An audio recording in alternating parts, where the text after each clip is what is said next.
A primeira igreja bíblica de Araçatuba posta este vídeo para a edificação das pessoas que assistem, mas incentivamos você a sempre frequentar e participar do culto e ministérios em sua igreja local, seguindo a ordem de Hebreus 10:25, que diz: "Não deixemos de congregar, como é costume de alguns, antes admoestamo-nos uns aos outros, tanto mais quanto vedes que vai se aproximando aquele dia."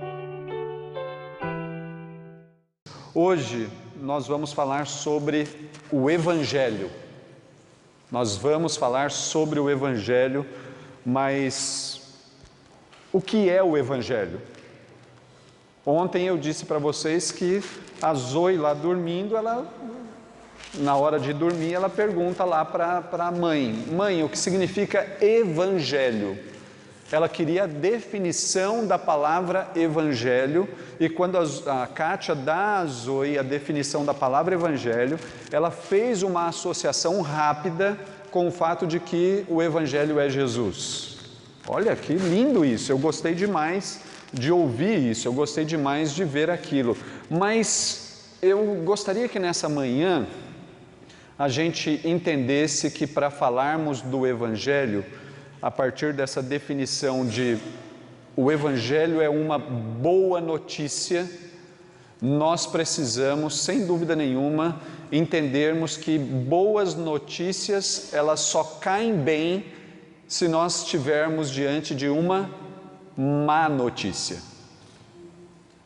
Então, para a gente entender o Evangelho, para a gente entender o que é essa boa notícia que é dada na pessoa de Jesus, nós temos que também entender assim, qual é a má notícia? Quando as más notícias começaram? Quando que as más notícias começaram? Com Adão, lá em Gênesis capítulo 3. Lembram da história lá do capítulo 3? A entrada do pecado no mundo. A partir da perspectiva teológica, nós chamamos aquele evento do capítulo 3 de queda. A partir daquele momento, eu diria assim, duas coisas ficaram muito claras naquele evento. A número 1, o homem e a mulher e toda a humanidade se tornaram alienados de Deus. Eles foram separados de Deus. Gênesis capítulo 3. Mas uma outra coisa que eu diria a respeito de Gênesis capítulo 3 é de que o homem e a mulher e todos os homens se tornaram inimigos de Deus. Essa é a má notícia, gente. Nós nos tornamos alienados de Deus e nós nos tornamos inimigos de Deus. Então vocês conseguem guardar isso? Número 1, nos tornamos alienados. Número 2, inimigos. Agora eu quero que você pense assim: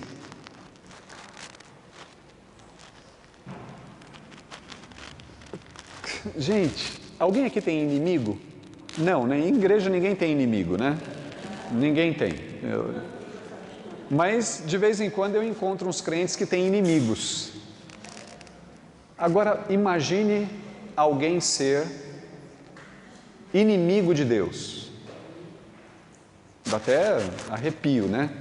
Porque, gente, se Deus quiser acabar com a gente, Ele não precisa fazer muito esforço. Não é verdade? Quando Deus quis acabar com pessoas, Ele começou a fazer chover, encheu a terra de água e acabou com um monte de gente. Quando Deus quis acabar com pessoas, e tem um caso que eu gosto muito, que é aquele caso lá de Ananias e Safira. Lembram dessas duas pessoas? Que chegaram lá contando uma história, primeiro chega ele, depois chega ela. E eu fico, aliás, nessa história, gente, de Ananias e Safira, o texto diz que eles venderam a propriedade deles, né? E curiosamente o texto diz que quem é a primeira pessoa que chega lá para falar com os apóstolos foi quem? Ananias ou Safira? O Ananias. Onde Safira estava? Gastando dinheiro no shopping. Por isso que ela chegou atrasada lá. E aí ela tentou contar a mesma história mentirosa. E Deus disse, não, são os meus inimigos, então eu vou acabar com eles agora. E ponto. Então é fácil. Quando nós somos inimigos de Deus, gente, a gente deveria ficar com medo disso. Porque se Deus quiser acabar com a gente, Ele não precisa de muito esforço. Tem um grupo de pessoas no Antigo Testamento que quando Deus quis acabar com elas, Deus fez a terra engoli-las. Isso é coisa de cinema, né? A terra engole as pessoas. Então ser inimigo de Deus é um negócio terrível. E tudo isso acontece a partir de Gênesis capítulo 3. Essa é a má notícia. Crianças são inimigos de Deus. E a gente tem que contar uma boa notícia para elas. As pessoas com quem você trabalha, as pessoas com quem você se encontra, seus vizinhos, parentes, que não conhecem a Cristo, são inimigos de Deus e estão correndo perigo. Você já parou para pensar nisso, gente? As pessoas estão correndo perigo. Então Gênesis 3 fala sobre isso. Mas só que Gênesis 3 também, ela vai desencadear uma série de problemas temporais. E o que eu quero dizer por problemas temporais decorrentes de Gênesis capítulo 3? Nós ficamos doentes. Isso é um problema de Gênesis capítulo 3, ficar doente. Se não fosse lá a queda, a gente não saberia o que é doença. Por conta de Gênesis capítulo 3, pessoas se suicidam. Eu não sei como que é aqui em Araçatuba, mas na região que eu moro atualmente, o índice de suicídio ele é alarmante. Ele é alarmante. Se a gente pensar no Brasil, o índice de suicídio é muito grande. E de onde vem isso? A pessoa querer tirar a sua própria vida. É o problema temporal de Gênesis capítulo 3. Nós ficamos doentes, pessoas se suicidam, mas uma outra situação que acontece, por causa de Gênesis capítulo 3, acontecem os divórcios. Problemas temporais, decorrentes de Gênesis capítulo 3. Por conta de Gênesis capítulo 3, um outro problema temporal é a violência. Quantidade de crianças que são violentadas dentro de casa, violentadas, abusadas. Quantidade de crianças que sofrem violência física dentro de casa. De onde vem isso? De Gênesis capítulo 3, resultado da queda. Então, essa é a má notícia, gente. Nós temos que nos habituar a contar a respeito das más notícias. E a gente poderia ir desdobrando as más notícias, porque são muitas.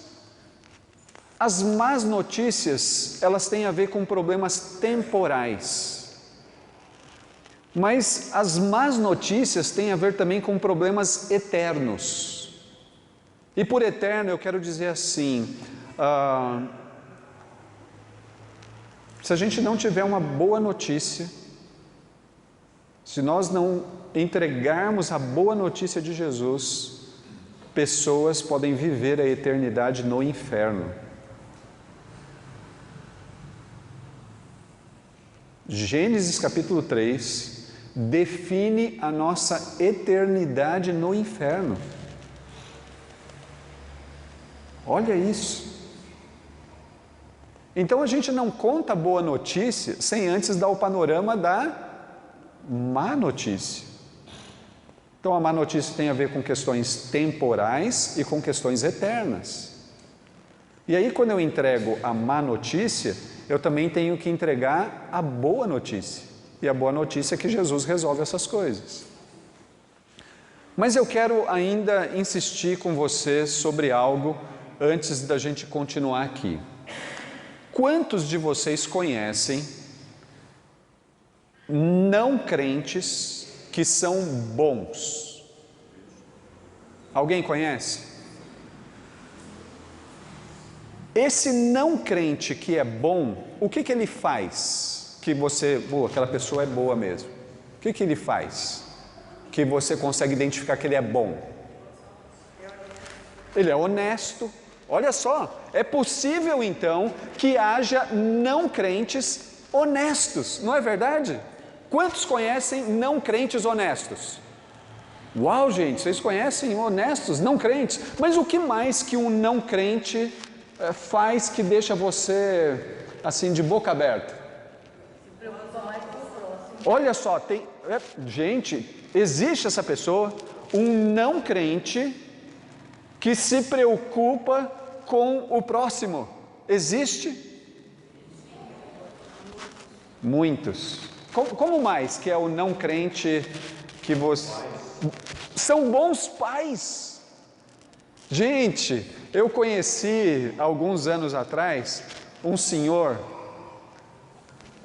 um não crente, e ele era assim fantástico, fantástico. E uma das coisas que ele fazia que me chamava a atenção, na época do Natal, ele era um senhor com muitas condições, com boas condições financeiras. Na época do Natal ele comprava um monte de presentes, alugava uma caminhonete, fazia o filho dele se vestir de Papai Noel. E o filho dele não tem nada a ver com Papai Noel, mas ele fazia o filho se vestir de Papai Noel. E ele ia distribuindo os presentes em bairros carentes. Eu estou falando de um não crente. Honesto, que faz o bem, que se preocupa com o próximo e que era rico. Essas pessoas existem, certo? Concordam comigo? Existem não crentes. Aí você fala assim para esse não crente: ô não crente, você precisa de Jesus. Aí ele fala assim: mas para que eu preciso de Jesus? Eu tenho saúde, tenho boa saúde, eu tenho dinheiro, eu faço bem, eu cuido das pessoas, eu sou honesto, eu pago os meus impostos. Para que eu preciso de Jesus? Ele não tem problema temporal. Ele é casado há 50 anos com a mesma pessoa, foi fiel por 50 anos à mesma pessoa. Ele criou bem os filhos, todos os filhos fizeram faculdade, todos os filhos estão trabalhando, ele não tem problema temporal. Gente, acreditem, essas pessoas existem. Não tem nenhum problema temporal, mas essa pessoa tem um problema, começa com E e termina com terno. Eterno, isso mesmo, elas têm um problema eterno. Qual é o problema eterno? É um problema decorrente de Gênesis capítulo 3. Nós só podemos dar a boa notícia se tiver claro para nós que a má notícia afeta todas as pessoas, independente delas terem problemas temporais. Elas têm um problema eterno a ser resolvido. E é Jesus quem resolve isso. Agora, ainda falando sobre isso, nós vamos lendo as Escrituras, e as Escrituras pedem para que nós respondemos a ela, a respeito da boa notícia. Jesus é a boa notícia que resolve todas estas coisas.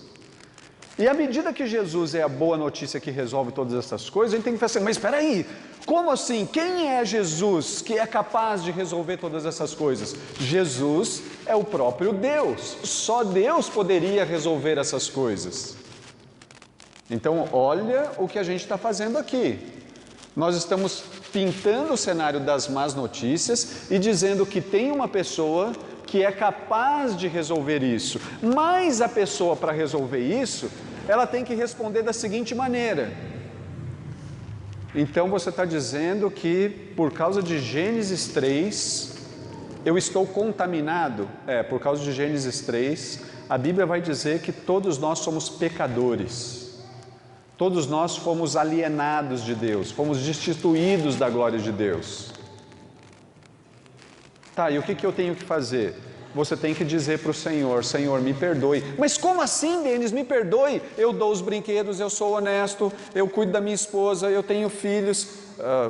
Você tem que dizer para o Senhor que você é um pecador, porque você faz tudo isso com o desejo de ser aceito, de ser bom. Aquele senhor que eu conheci, cada brinquedo que ele dava para as crianças, ele podia dizer assim: eu sou bom, e porque eu sou bom, eu tenho o direito de ser aceito. Isso é pecado, gente. A Bíblia vai dizer que sem Cristo, todos os nossos atos de bondade são trapos imundos. Todos. O ser honesto é um trapo imundo. O dar presentes é um trapo imundo.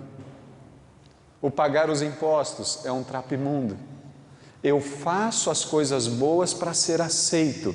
Então eu tenho que dizer o seguinte à pessoa: peça perdão a Deus, porque você estava tentando ser bom independente dele. Aí a pessoa entende e diz assim: Deus, me perdoe, e eu quero agora que Jesus seja o único bom. Isso tem a ver com o Evangelho. E aí a minha pergunta para você é o seguinte: você ouviu o Evangelho assim? Foi a esse Evangelho que você respondeu? Você entendeu tudo isso? Você entendeu que você era pecador por causa de Gênesis 3, e que por causa de Gênesis 3 você vai criando medidas para ser aceito? Em algum momento você foi confrontado por isso, reconheceu o seu pecado, pediu perdão a Deus e disse assim para o Senhor: Senhor Jesus, que o Senhor seja bom. Foi isso que você ouviu? Porque, gente, qualquer outra coisa que não seja isso, talvez você esteja confundindo o Evangelho com membresia de igreja, trabalhar em ministérios, fazer coisas boas. Isso não é o Evangelho. O Evangelho é um ato de Deus. O Evangelho é uma ação de Deus em relação às pessoas. É disso que nós estamos falando para as crianças. Ontem eu contei a história para vocês de que na quinta-feira eu fui pegar a Zoe na escola, e assim que ela me viu, ela falou assim: papai, a Miss me colocou sentado perto dela. Por quê, filha? Porque eu estava conversando muito. Estava conversando muito lá com o Yuri. E aí então ela me deu uma oportunidade de repregar o Evangelho para ela. E eu disse assim para ela: filha, por que você estava conversando? E sabe o que ela me disse, gente? Papai, porque eu gosto de conversar. Ai, que linda, que fofa. Aquela banguela, eu sou apaixonado por ela, gente. Porque eu gosto de conversar, papai. É tão bom conversar, papai. Papai, é uma delícia conversar com meu amigo. Eu falei assim: filha, olha que eu também gosto de conversar. Mas, filha, eu e você, nós não podemos fazer as coisas que a gente gosta na hora errada. Aí ela falou assim: é? Sim, filha, não pode. Já pensou se você daqui para frente só for fazer o que você gostar? Aí eu falei assim para ela: filha, você acha que é gostoso morrer na cruz? Eu disse: não, papai, não é não. Sim, filha, você acha que é legal sofrer? Não, claro que não. Ô filha, você acha que é legal as pessoas rirem da gente, cuspirem na gente? Você acha que isso é legal? Não, papai, não é, isso não é legal. Eu falei assim: então, filha, Jesus, ele morreu na cruz, não porque morrer é legal. Ele abriu mão das coisas legais, ele abriu mão das coisas gostosas. E Jesus nos chama para seguirmos ele. E seguir Jesus implica assim: por mais que eu goste de conversar, eu não vou conversar agora. Eu não sou chamado para fazer apenas as coisas que eu gosto. Eu sou chamado ao sacrifício. Isso tem a ver com o Evangelho, gente. Foi isso que Jesus fez. Ele não fez só as coisas que Ele gosta. Não devemos nos enganar que Jesus pensou assim: Pai, deixa eu ir morrer na cruz, porque morrer na cruz é uma delícia. Jesus não pensou assim, gente. Acreditem. Jesus não pensou assim falando com o Pai e com o Espírito Santo: eu estou com uma vontade de morrer na cruz. Não foi assim. Morrer na cruz não foi legal, não foi gostoso, não foi divertido. Jesus morre na cruz e nos chama para seguir o exemplo dele. Logo, eu e você que estamos vivendo a vida do Evangelho, nós não somos chamados para fazer coisas que nós gostamos. Entendam isso bem. Alguém aqui gosta de conversar? Igual a Zoe? Alguém? Só poucas pessoas aqui? Ah, tem mais umas ali. Conversar é gostoso, conversar é bom, mas só que tem horas que a gente tem que abrir mão do gostoso, do legal. Isso tem a ver com o Evangelho. Na quinta-feira à tarde, início da noite, eu tive condições de repetir isso para a Zoe. E tive condições de dizer assim para ela: quando você está conversando na aula, você está fazendo duas coisas. Você está desrespeitando a Miss. Miss é a professora, tá, gente? O colégio lá tem o costume de chamar as professoras de Miss e os homens de Misters. Quando você conversa, você desrespeita a Miss, mas quando você desrespeita a Miss, você também desrespeita uma outra pessoa. Quem? O Papai do Céu. Porque foi o Papai do Céu que colocou a Miss lá na escola como autoridade. E quando você desrespeita o Papai do Céu, você está dizendo assim para o Papai do Céu: eu não me importo com a sua autoridade. Aí eu imagino pela cara de vocês devem estar pensando assim: eu duvido que ele fala tudo isso desse jeito para ela. Eu falo tudo isso e desse jeito para ela. Aí, mas você acha que ela entende? É claro que não entende. Mas a minha missão é falar, falar, falar.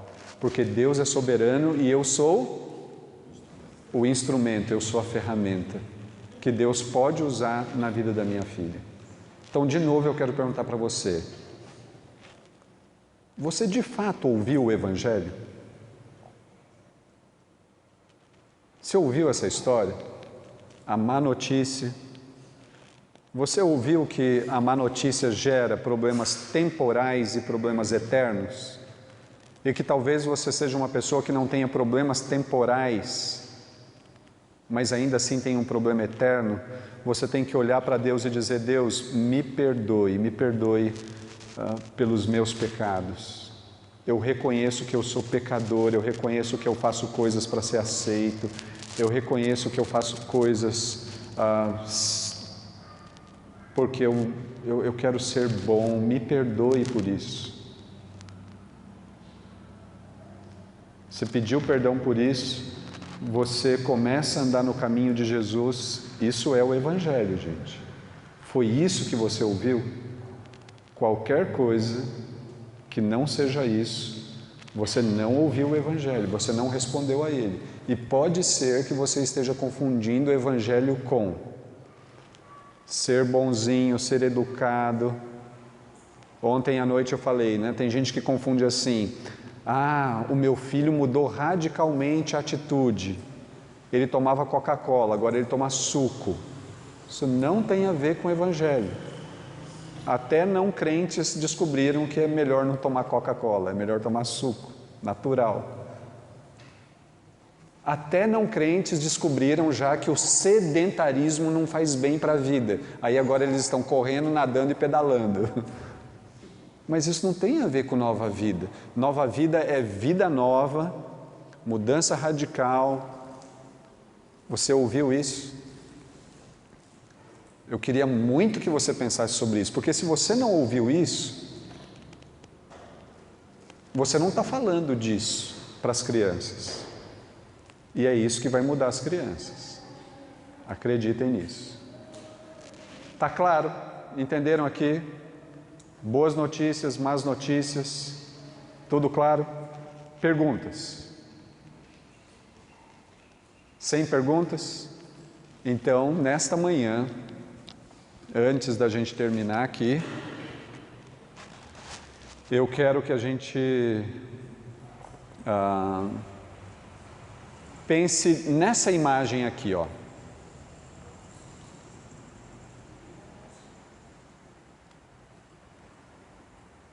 Não está indo. Está ligado? Não está indo. Alguém pode dar um toque lá para mim, por favor? Aí. Gente, se tem um negócio que me deixa aflito de assistir, é a corrida de revezamento de bastão. Isso me deixa assim, eu olho, fecho o olho, eu me cubro, porque me deixa tenso essa corrida. Vocês sabem como que funciona essa corrida? Tem uma pessoa que está lá, correndo, e tem uma que está vindo logo atrás com um bastão para passar, certo? Alguém já assistiu isso? Sério que vocês assistem? É chato esse negócio aí, vocês assistem? Né? Assisto os pedacinhos que passam de vez em quando, né? Mas, gente, isso daqui é um negócio assim que me deixa muito aflito. Agora, pior do que isso, vamos ver se agora vai funcionar aqui. Rapaz, não está funcionando hoje, hein? Será que acabou a... Aí, não sei se fui eu, se foi ele. Gente, essa corrida, ela estava acontecendo em 2015. E em 2015, a equipe brasileira, nessa corrida, ela estava tentando uma vaga para o Mundial. Não sei se está dando para ver ali, mas o bastão caiu. Olha o bastão aqui, ó.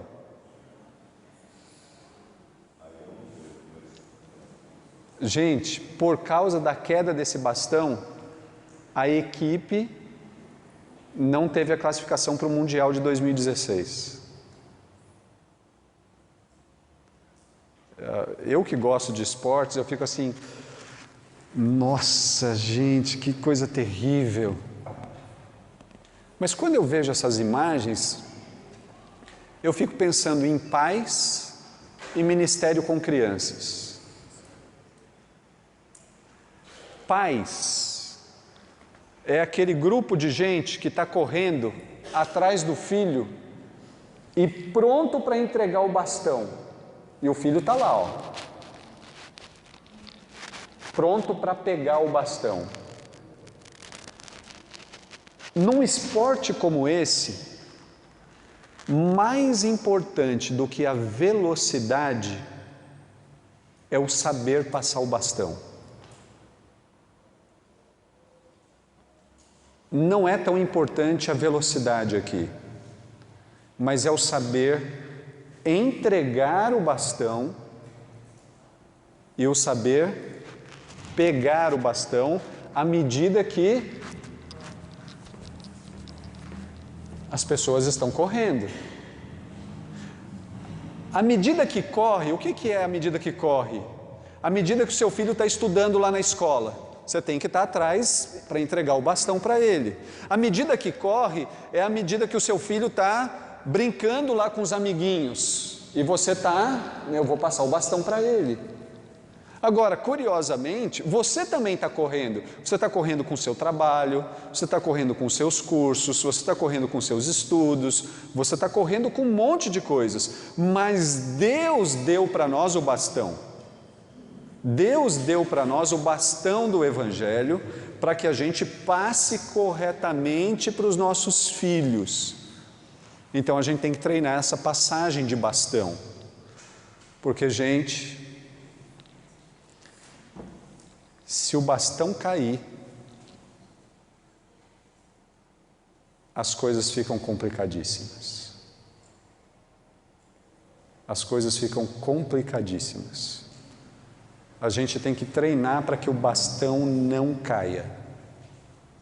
Porque nós precisamos passar o bastão para frente. Então essa daqui é uma imagem que chama a minha atenção, e chama a minha atenção principalmente quando a gente lê os Salmos. Abre aí a sua Bíblia comigo, num salmo muito conhecido, que é o Salmo 127. A metáfora, a imagem usada no Salmo 127 não é a metáfora da corrida de revezamento, mas a metáfora usada no Salmo 127, verso 3 e 4, diz assim: os filhos são um presente do Senhor, uma recompensa que Ele dá. Os filhos são um presente do Senhor, uma recompensa que Ele dá. Em última análise, a questão aqui é o seguinte: de quem é o filho? Do Senhor. De quem são as crianças? Do Senhor. Às vezes eu me engano e penso, a Zoe é minha. Não, a Zoe não é minha. A Zoe foi um presente que Deus me deu. Logo, a Zoe é do Senhor. A Zoe é um presente que Deus nos deu. Aí ele usa a ideia da recompensa. E aí no verso 4 ele diz assim: os filhos que o homem tem em sua juventude são como flechas na mão do guerreiro. Qual é o sentido de flechas na mão do guerreiro? Ele tem que disparar essas flechas. E todo guerreiro que dispara uma flecha, ele está mirando um alvo. Quando a gente pensa que crianças, filhos, são essas flechas, para onde que a gente está mirando? Para onde nós estamos mirando? Para as boas universidades? Para os bons cursos? Lembra lá do filho troféu de ontem à noite? Para onde nós estamos mirando essas flechas? Aí você poderia pensar assim: a flecha é minha, eu miro para onde quiser. Não, a flecha não é sua, porque o versículo anterior disse que as flechas são do Senhor. Então eu tenho que mirar essa flecha para o próprio Senhor. Então olha o tamanho da responsabilidade que temos quando nós estamos olhando para as crianças. E gente, eu estou construindo todo esse negócio aqui para dizer assim para mim, para você, para nós, de que o único jeito da gente cuidar bem do presente que Deus nos deu, o único jeito da gente mirar a flecha para o lugar certo, é se nós dependermos do Senhor. Romanos capítulo 1, verso 16, o texto bíblico diz que o Evangelho é o poder de Deus para... Conhecem esse texto? Romanos capítulo 1, verso 16. O Evangelho é o poder de Deus para a salvação de todo aquele que crê. Mas quando eu leio Romanos 1,16, eu também entendo assim: o Evangelho é o poder de Deus para todo casamento. O Evangelho é o poder de Deus para toda a criação de filhos. Nós precisamos do Evangelho para mirarmos para o lugar correto, para passarmos o bastão corretamente. Nós precisamos do Evangelho nos direcionando para que nós façamos a coisa certa. Se nós não fizermos a coisa certa, nós vamos ter problemas com o próprio Deus, que é o dono das crianças, que é aquele que confiou a nós as crianças.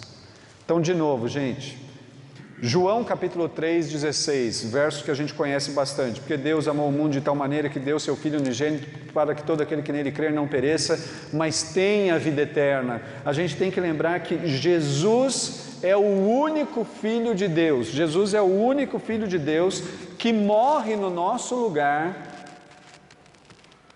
para aplacar a ira de Deus que estava sobre nós. Lembra? O pecado nos torna inimigos de Deus. Jesus é aquele que morre para mudar o nosso status de inimigo para amigo. Jesus é o único Filho de Deus que morre para nos reconectar com o Pai,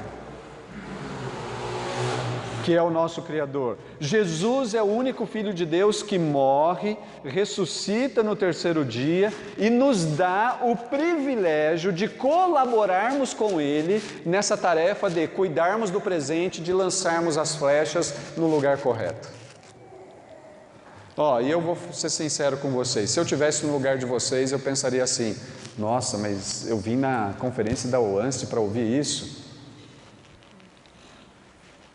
Eu estou cada vez mais convicto de que a gente precisa ficar ouvindo isso, porque a gente está fazendo um monte de coisas que não tem a ver com isso, e a gente está fazendo um monte de coisas que não se aproxima do que é o Evangelho. E se você está fazendo coisas que não tem a ver com o Evangelho, o seu filho vai sofrer se já não estiver sofrendo. Acredite nisso. Então, esse Evangelho que tem a ver com aquilo que Jesus fez, tem a ver com o que Jesus dá, ele vai nos influenciar. E aí eu quero dividir com vocês rapidamente aqui 7 influências do Evangelho. E aí eu preciso de pessoas para ler textos bíblicos para mim. Neste momento eu preciso de 5 pessoas. Quem são as 5 pessoas? 1, 2, 3, 4, 5. Então vamos lá. O número 1 vai ler Provérbios 9, 10. O número 2 vai ler Provérbios 24, 3. O número 3 vai ler Jeremias 32, de 39 a 41. O número 4 vai ler Salmos 130, verso 4. E o número 5 vai ler 2 Coríntios 7, 1. Vou repetir. Número 1, Provérbios 9, 10. Número 2, Provérbios 24, 3. Número 3, Jeremias 32, de 39 a 41. Número 4, Salmos 130, verso 4. E número 5, 2 Coríntios 7, 1. Antes de você ler, eu quero que você entenda qual é a primeira influência do Evangelho sobre nós. É essa daqui, ó. Gente, eu vou precisar que você vá fazendo aí, meu amigo, porque o controle não está funcionando. Isso, beleza. Então, essa é a primeira influência do Evangelho sobre nós. O Evangelho nos influencia a temermos a Deus. O Evangelho, quando é contado e percebido corretamente, ele nos influencia a temermos a Deus. Vamos lá, versículo número 1.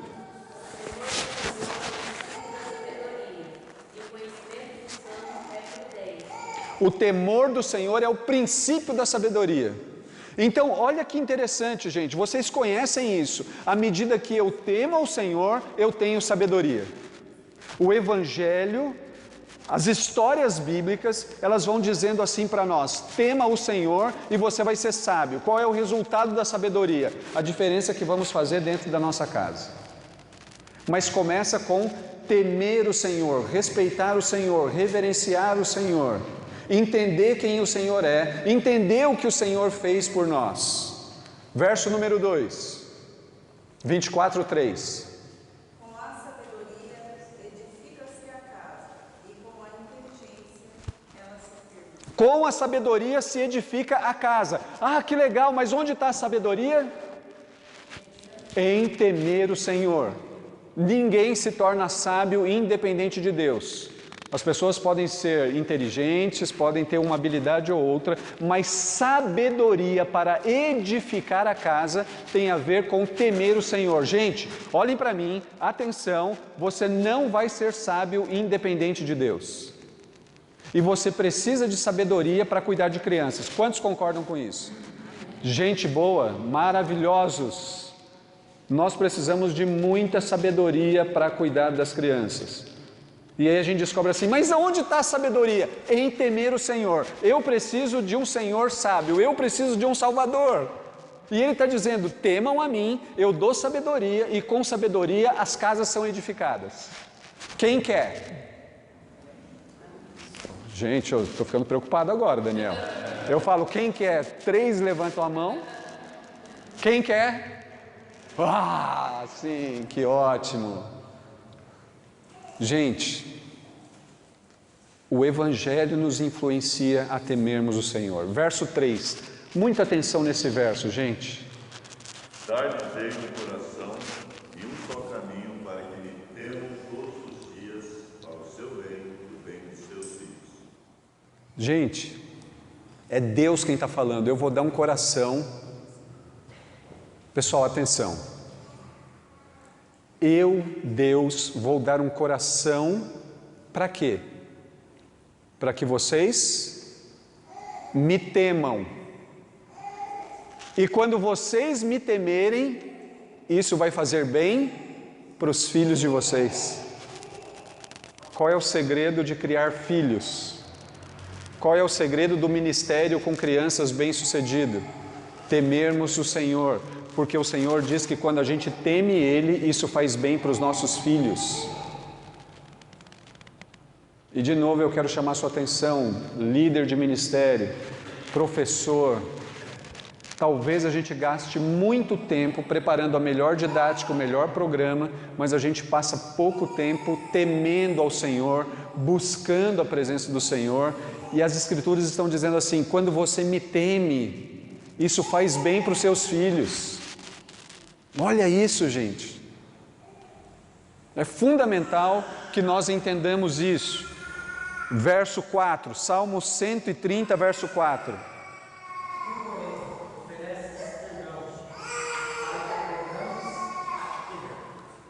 Gente, o ápice do temor a Deus tem a ver com Ele oferecer perdão.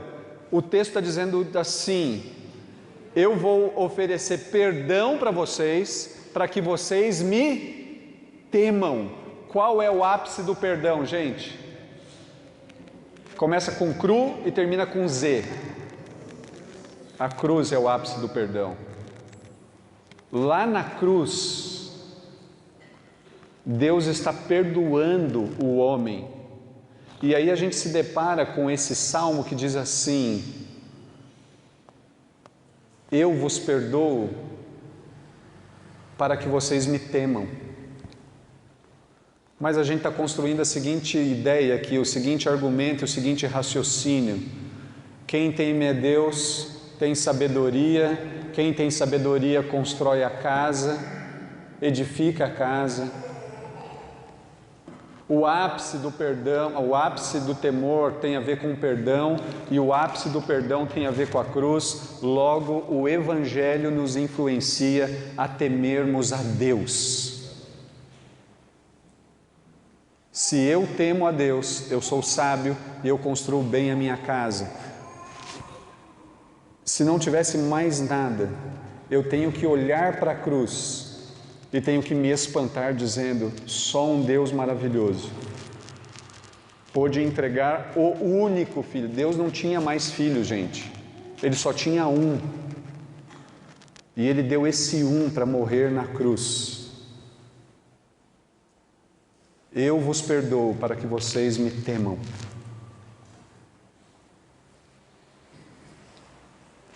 Segunda Coríntios capítulo 7, verso 1. Amados, visto que temos essas promessas, purifiquemos de tudo que contamina o corpo ou o espírito, tornando-nos cada vez mais santos, porque tememos a Deus. Olha que interessante. O temor a Deus é combustível para que nós sejamos mais santos. O Evangelho nos influencia a temermos a Deus, e à medida que eu temo a Deus, eu me santifico. O Evangelho nos influencia a temermos a Deus. O Evangelho nos influencia a temermos a Deus.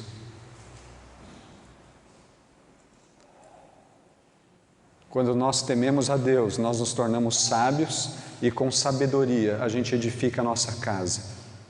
E nós temos um monte de sinais para que continuemos a temer a Deus. A cruz. Eu olho para a cruz e eu temo a Deus. Então anote aí, influência número 1 é o Evangelho nos ajudando a temermos a Deus. Influência número 2. Agora eu fiquei viciado aqui no controle, viu gente? Vamos lá, número 2. Influência número 2. O Evangelho nos influencia para sermos modelo. E aqui eu quero falar diretamente a pai e mãe. Mas eu não quero que você, que é um líder de ministério, despreze essa ideia, porque eu acredito sim que você liderando um ministério infantil, você cuidando de crianças, elas estão olhando para vocês. Então, pai, mãe, líder, educador, o Evangelho está dizendo assim para vocês, para mim e para vocês nessa manhã: sejam meus modelos, porque as crianças estão observando vocês. Agora imagina o seguinte, a gente acredita nessa influência de que temos que ser modelo, e aí o pai e a mãe exigem lá do filho em casa: você tem que se preocupar com os outros, você tem que ser altruísta. Por favor, não fale sobre altruísmo com a criança, que ela vai... E come com o quê? Né? Onde que vende? Qual joguinho é esse? Você tem que se preocupar com o amiguinho. Mas imagine que em todo momento a criança vê o nosso egoísmo em relação ao nosso cônjuge, em relação a outras pessoas. Imagina isso. Imagine que você está dizendo para que a criança seja uma criança preocupada com o outro, mas tudo que você faz durante o dia, dando a sua aula, não tem a ver com uma preocupação com o outro. Ela vai copiar o que você fala ou o que ela vê? Não tenha dúvida, ela vai copiar o que ela vê. Imagine que a gente diga o seguinte para a criança: você precisa respeitar o outro amiguinho. Mas tudo que ela vê é o pai desrespeitando a mãe e a mãe desrespeitando o pai.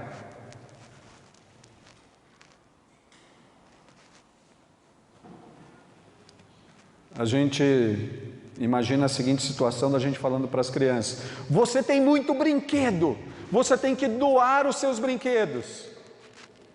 Mas tudo que ela ouve de conversa é o pai que não quer dar o dízimo, não quer dar a oferta. É o pai que ao invés de doar, ele acumula coisas.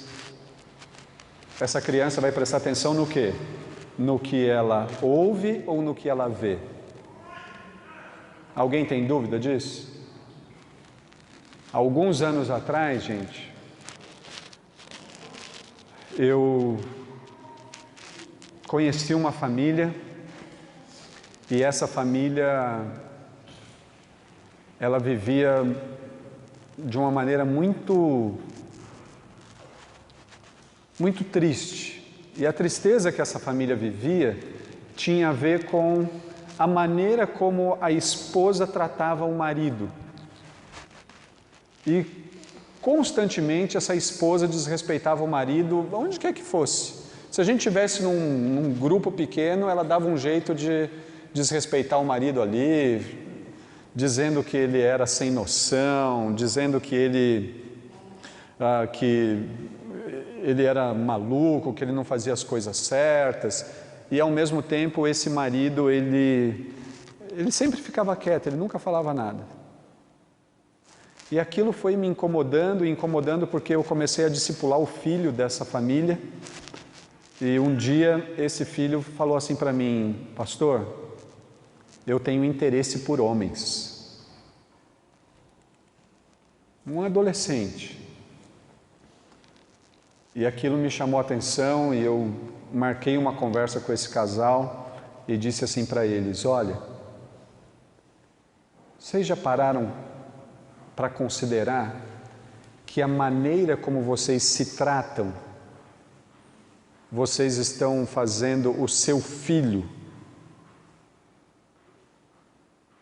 nunca querer ter uma esposa, porque tudo que ele vê de esposa, ele vê de você. Você maltratando o seu marido, você dizendo coisas para ele, você não respeitando a autoridade dele, você não respeitando ele como homem. Você já parou para pensar nisso?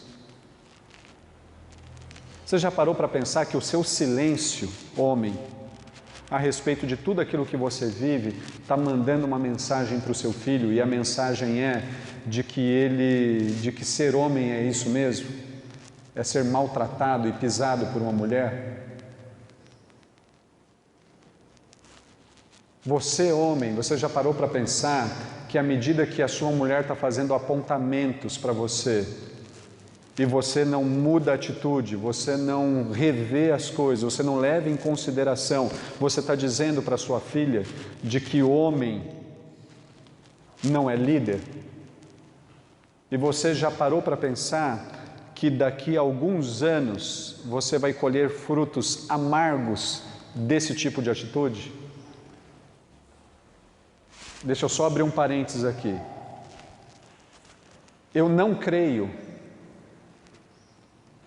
que pecado ocorre ou acontece por conta de experiências sociais, de experiências culturais.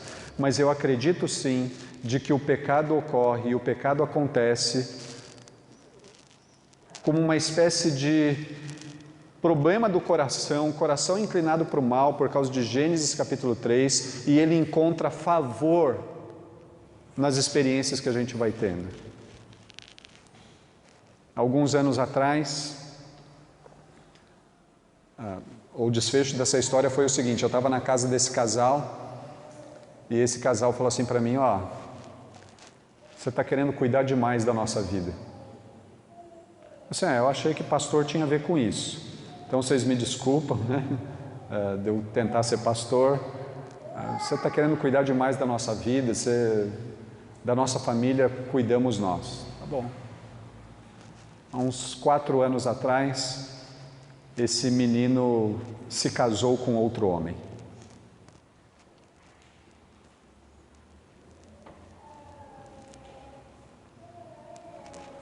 O Evangelho nos influencia a sermos modelo. Modelo de relacionamento, modelo de homem, modelo de mulher. O Evangelho nos influencia a isso. E quando crianças percebem o orgulho e a hipocrisia, eu acredito que orgulho e hipocrisia é aquilo que o apóstolo Paulo diz lá em Efésios capítulo 6, verso 4. Pais, não deixem seus filhos irados, irritados. Orgulho e hipocrisia, sem dúvida nenhuma, irrita crianças.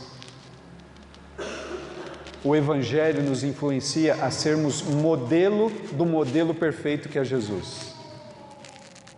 E a gente deve levar isso muito a sério. Eu quero insistir, gente, nessa manhã, que o casamento é uma espécie de vitrine para os nossos filhos. E o que os nossos filhos estão vendo na vitrine do casamento? Imagine você que é um pai e mãe que está aqui ouvindo isso. Eu quero que você pense por um instante. Quando os seus filhos olham para o casamento, para o seu casamento, o que eles estão vendo? O que seus filhos observam olhando para o casamento de vocês? O que os seus filhos observam na maneira como você trata a sua esposa, você trata o seu marido, a maneira como vocês vivem, a maneira como vocês resolvem conflitos? O que eles estão vendo? Eles estão vendo o modelo de Jesus presente no casamento? Ou eles estão vendo outras coisas? De novo aqui com o negócio. Eu queria que a gente pensasse nesse modelo de pirâmide. Então nós temos aqui, lá na ponta direita nós temos a esposa, na ponta esquerda nós temos o marido, e lá no topo nós temos Deus. marido e esposa, neste exemplo, ou nesse quadro, eles estão distantes. A única maneira de marido e esposa se aproximarem é se eles se aproximarem de Deus. Mais um, por favor. Mais um. Então, marido, ele anda na direção de se aproximar de Deus junto com a esposa.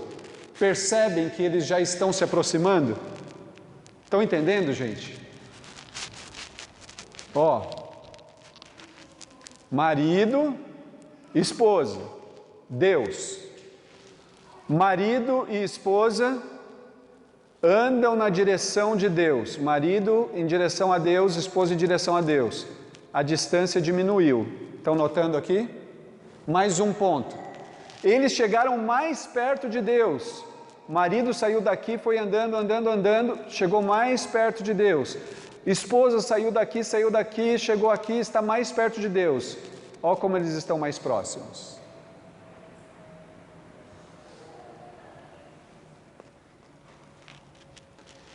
É impossível que sejamos então modelos para os nossos filhos, independente de Deus. Talvez você pudesse pensar assim, mas pastor, e como é que fica a questão de quando um marido não é crente e a esposa é crente? Essa esposa vai ter que contar dobradamente com a graça de Deus. E acredite, Deus tem graça à vontade. Mas o ideal seria que ambos fossem crentes e ambos estivessem andando nessa direção.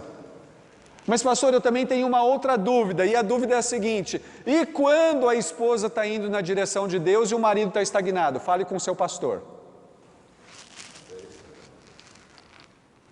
Fale com algum líder lá da sua igreja. Porque o fundamental é que ambos estejam andando juntos em direção a Deus.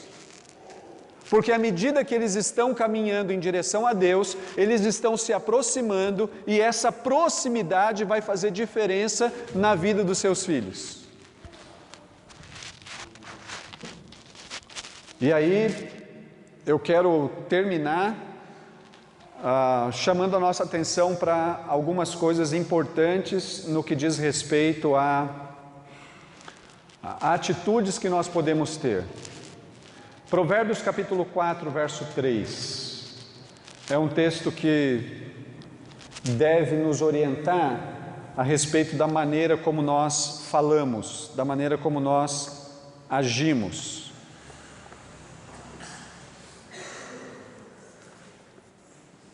Provérbios capítulo 4, verso 3, o texto bíblico diz assim: quando eu era filho de meu pai, filho único, amado por minha mãe, quando eu era filho de meu pai, filho único. Essa ideia aqui de filho único é interessante. É interessante porque filho único é aquele filho estimado. E filho que é estimado é aquele que tem liberdade de falar com o pai e com a mãe tudo o que ele quiser. E hoje uma das nossas concentrações em relação a Zoe é: nós queremos que ela tenha confiança de falar conosco tudo o que ela quiser. Nós queremos que ela tenha liberdade de falar conosco tudo o que ela quiser. E ela tem falado coisas conosco. Ela não esconde de nós o fato dela ter sentado lá perto da professora. Ela não esconde isso. Ela não esconde de nós, por exemplo, um mês atrás, menos de um mês atrás, ela chamou eu e a Kátia e ela disse assim para mim: pai, mãe, a minha vida é falsa.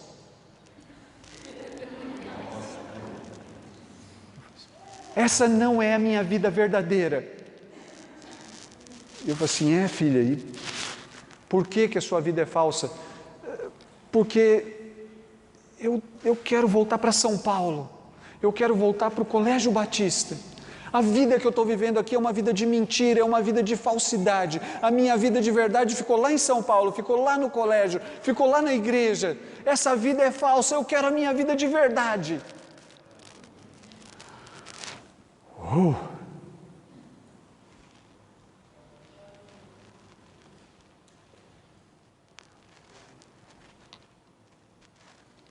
A gente teve que também dizer para ela: filha, qualquer vida é uma vida falsa, se não for uma vida em Jesus. Mas eu tenho saudade dos meus amigos. Os amigos que eu tenho aqui nessa cidade, nessa escola, são amigos falsos. Filha, qualquer amigo vai ser falso se não forem amizades construídas em Jesus. Agora, o que é bacana é que por mais que ela ainda tenha que construir muita coisa, ela nos chama para falar isso. E a gente poderia falar assim para ela: menina, cala a boca, vai, dorme aí, está na hora de dormir. Que história é essa de falsidade? Para com isso, está louca? A vida é assim mesmo, vamos, dorme, hora de dormir. A gente poderia fazer isso. Mas a gente também pode encontrar oportunidades de pregar o Evangelho para ela. Os nossos filhos e as nossas crianças precisam encontrar um ambiente onde elas encontrem segurança para falar o que quiserem, quando quiserem. Mas elas precisam ser ouvidas e orientadas em amor.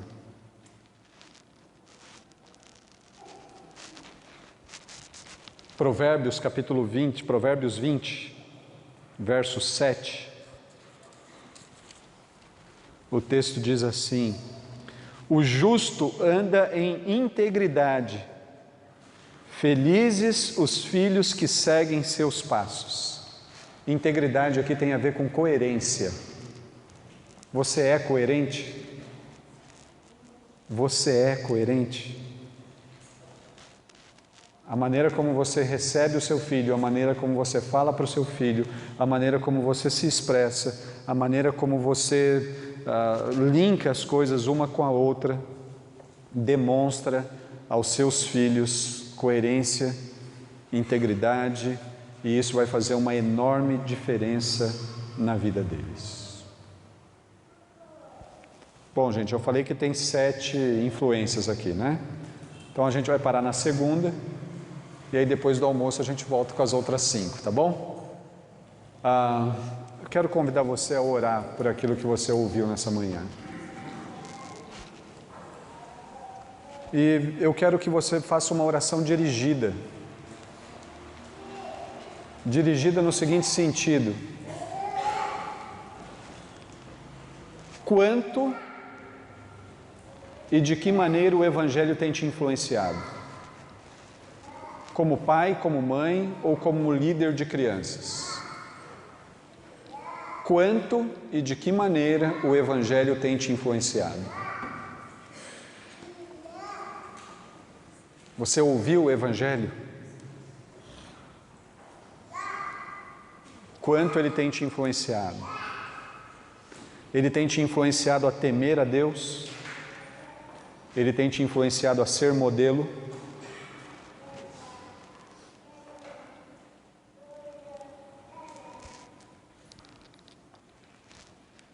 Talvez você descubra que ele não tem me influenciado tanto. Então, diante de Deus, você pode falar assim: Senhor Jesus, seja a minha influência. Seja a minha influência. Me influencie, Senhor. Me influencie.